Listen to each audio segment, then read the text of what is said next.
Bandeko, ba papa, ba maman, peuple congolais nyonso, na pesi bino mbote, ngai wabino, maman Joël Mbamba, kona, nazali vice-présidente ya commission nationale oyo etali droit de l'homme na mboka oyo Congo. Na ye ko lancer appel ezali SOS pona baka ya bandeko na biso bazali victime ya ba inondation tout autour ya mboka na biso, ba province eza touché ezali mwa mingi neti Kinshasa, quelques communes ba Kintsuka,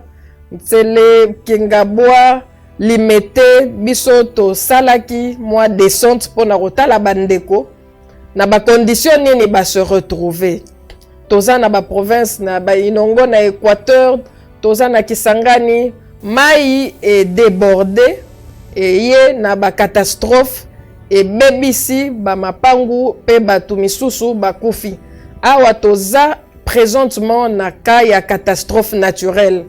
Oyoyo esimbi kaka bandeko wana te oyo bazali ba sinistré, mais esimbi peuple congolais libota ya Congo mobimba. Na yango na ye kosenga ete soki tokoki kosungana kosala un geste moto na moto pona ko soutenir bandeko na biso oyo bazali frappé na ba inondation wana.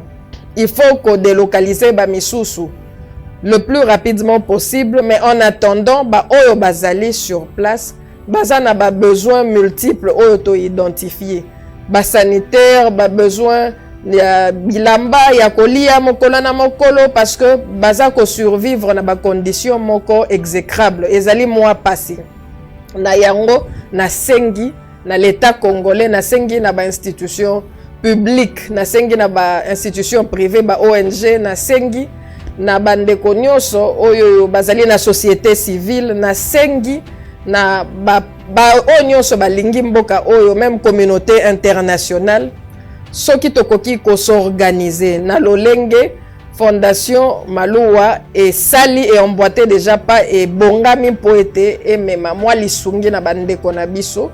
bisika wanazali numéro ezali ko s'afficher na écran bokomona lolenge nini bokoki ko contacter fondation pona to s'organiser to komisa bisika oyo bandeko na biso bazali lisungi oyo tokomema ya muke ezali te ya ebele pe ezali te, c'est le geste qui compte. Soki moko na moko akoki kozala touché